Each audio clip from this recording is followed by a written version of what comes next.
Патувањето со воз до Софија ќе почне најрано за 8 години. Откако крајниот рок за изградба на железницата кон Бугарија многу пати беше пролонгиран, Македонија сега треба да ја изгради пругата до границата до 2025 година.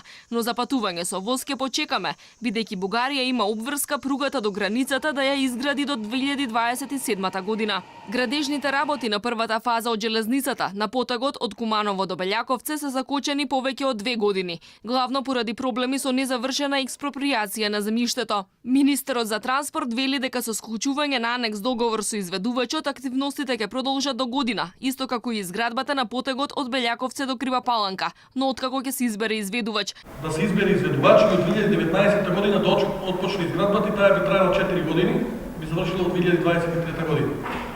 Токму за втората фаза од делницата од Белјаковце до Крива Паланка, чија изградба ќе чини 147 милиони евра, Македонија доби пари од Европската банка за обнова и развој. Денеска беше потпишан договор за грант од скоро 69 милиони евра.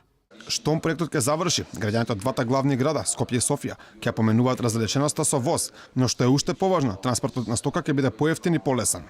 За третата фаза од пругата, потегот од Крива Паланка до македонско-бугарската граница, владата допрва ќе бара пари за финансирање. Ова е и најскапата делница, предвидено е да чини најмалку 350 милиони евра. Пругата кон Бугарија е дамнешна неисполнета желба на фирмите и граѓаните. Активностите започнати во 1994-та, па прекинати во 2004 година, па продолжени пред 4 години, конечно треба да завршат точно 31 година по стартот на изградбата.